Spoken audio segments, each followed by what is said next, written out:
Welcome to this week's online chapel. My name is Mufasa. If you haven't joined us before, we typically sing a couple songs. We have a brief meditation and a prayer, followed by a couple more songs to close it out. If you look below, you can find a link to the lyrics of the songs in case you want to sing along or share them with the class. Today's reading comes from Psalms 127.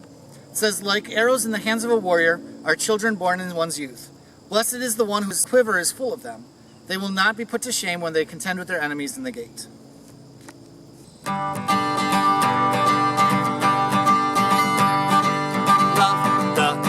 Your God with all your heart and all your soul and all your mind, and love all of mankind as you would love yourself, and love the Lord your God with all your heart and all your soul and all your mind, and love all of mankind as you would love yourself, and love the Lord your God with all your heart and all your soul and mind, and love all of mankind. We've got Christian lives to live, we've got Jesus love to give, we've got nothing to hide, because in him we abide. Love the Lord your God with all your heart and all your soul and all your mind, and love all of mankind as you would love yourself, and love the Lord your God with all your heart and all your soul and mind, and love all of mankind. We've got Christian lives to live, we've got Jesus love to give, we've got nothing to hide, because in him we abide. Love the Lord your God with all your heart and all your soul and all your mind, and love all of mankind as you would love yourself, and love the Lord your God with all your heart and all your soul and mind, and love all of mankind. We've got Christian lives to live, we've got Jesus love to give, we've got nothing to hide, because in him we all abide.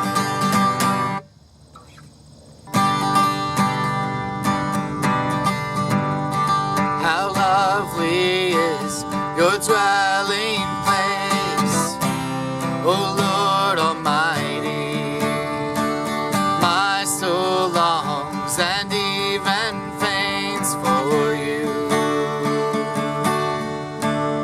For here my heart is satisfied within your beauty. I sing beneath the shadow of your wings. Better is one day in your house, better is one day in your courts, better is one day in your house, thousands elsewhere. Better is one day in your courts, better is one day in your house, better is one day in your courts, and thousands elsewhere. One thing I ask and I would seek, to see your beauty, to find you in the place your glory dwells. One thing I ask and I would seek, to see your beauty, to find you in the place your glory dwells.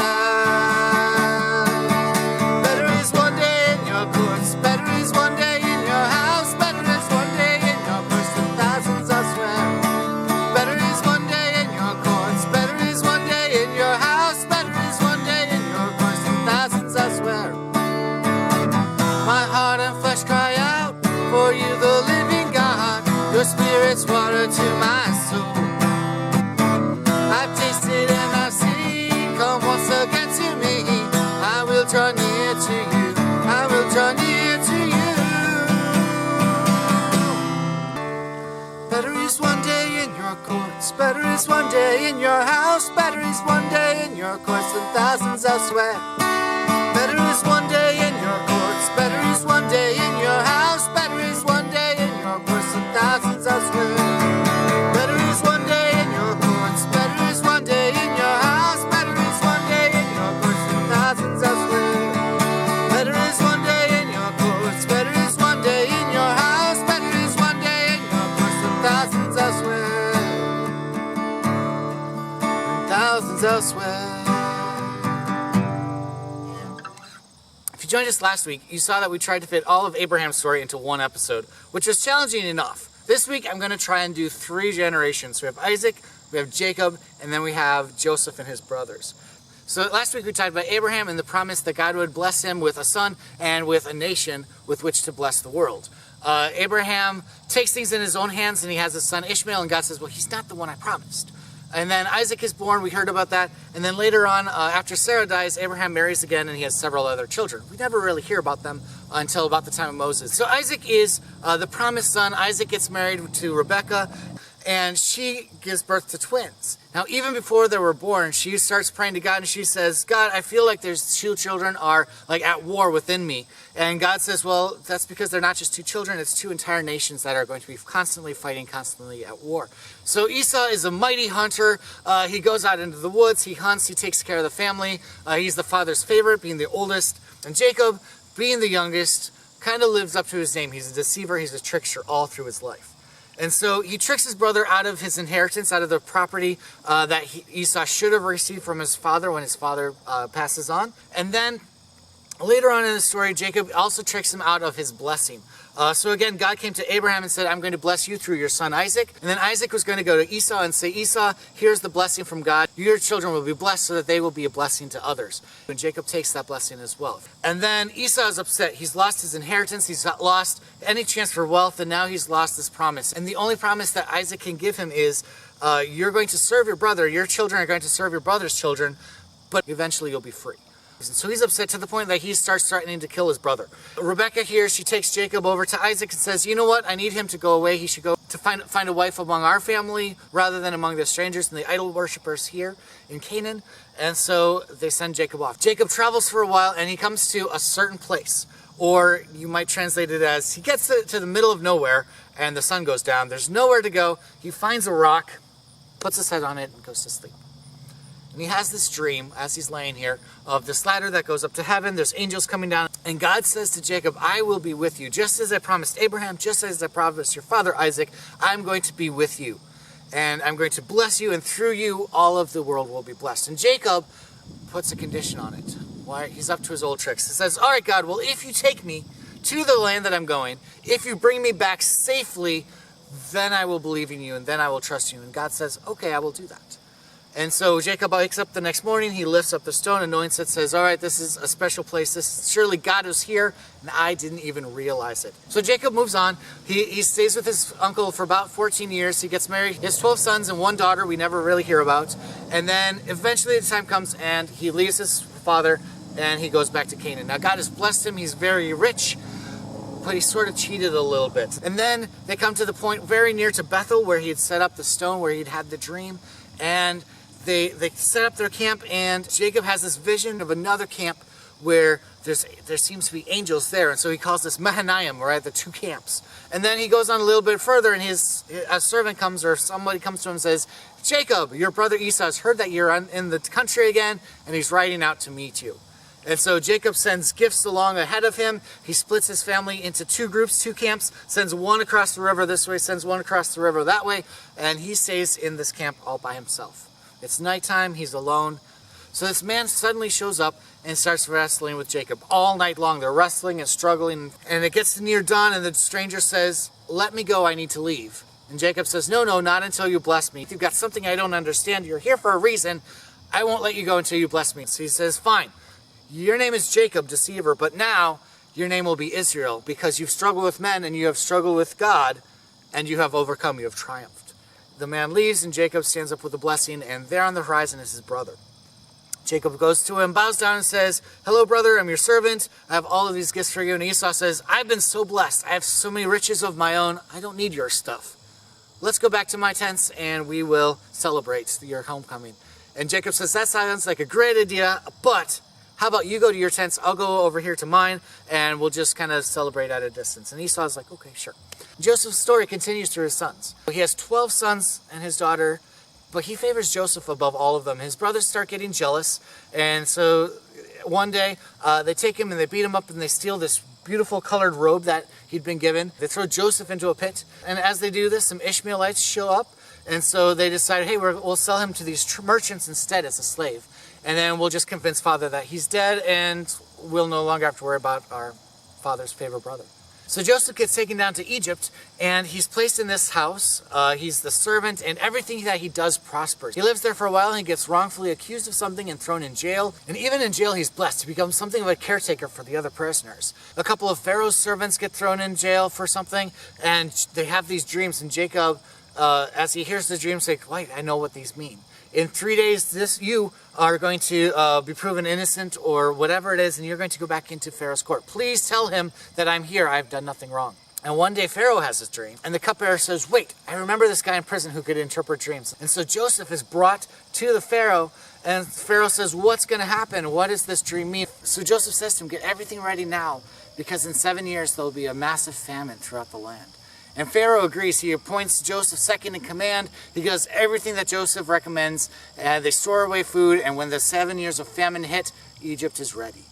And the famine's so bad it doesn't just hit Egypt, it hits the entire area, to the point where Joseph's brothers are sent down to Egypt to get food. And so the brothers arrive in Egypt, and they meet Joseph, but they don't recognize him because he has a new name, he has new clothes, he's second in command, he's not the slave that they remembered when they sold him. And Joseph puts them through a series of tests, which is a whole nother story. Eventually they get to the point where Joseph reveals himself to his brothers, and he tells them, "I forgive you. All this that you planned for evil, God worked for good. Go get my father, bring him here so that we can take care of you, because God has planned all of this in advance." And so Jacob comes to Egypt. Joseph and Jacob are reunited, and Joseph gives them an area of land to live in, and they prosper, and they live out the famine. Eventually Jacob dies after giving all of his sons a blessing. They bury him in the tomb of Abraham and the tomb of Isaac. And Joseph's brothers start to get nervous, and they say, "Now that our father is gone, Joseph is going to have his revenge." So they go to him and they bow down and they say, "We're your slaves. We're sorry for everything that we did. Please take care of us and our family." And Joseph says, "Why are you coming to me? Why is this still an issue? You intended this for evil, but God intended it for good." We began this episode with a verse from Psalms. "Children of a righteous man are like a quiver of arrows." In the ancient days, an arrow was handcrafted. They had to make sure that the feathers were attached correctly. They had to make sure that the shaft was long and straight so it wouldn't waver in the wind, so that it would hit the target that you wanted. You wanted to have a nice sharp point. Everything had to be just right so that you could hit the target. And sometimes we feel in life like everything is going just the way we want it to. But other days we may not feel like this. We may feel like we've gone through battles or through hardships. Our points have been dulled.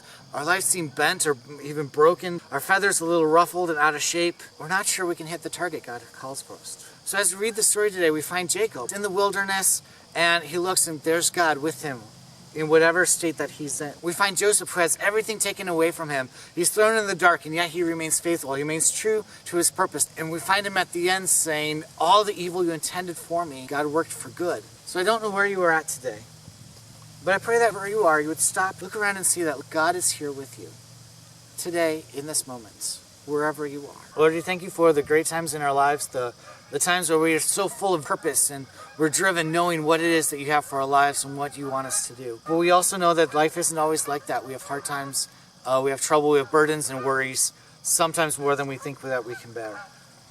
And yet we have these stories of Jacob, of Joseph, of the brothers, seeing how in all good things, and even in the bad things, you are there with us, you're working with us, and you work all things for good. So we ask that you would prepare our way, give us what it is we need, whether it's strength, whether it's certain resources, whatever it is that we need for the task ahead of us, we ask that you grant that. We also ask that you grant us the opportunity to pause and to look and to see where you are, to see that where we are, there you are too. We praise you for being with us always. Amen.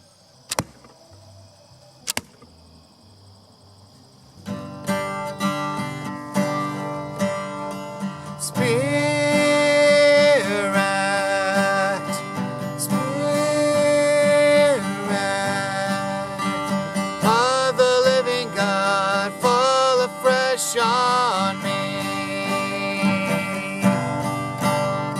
Spirit,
of the living God, fall afresh on me. Go in peace and serve the Lord.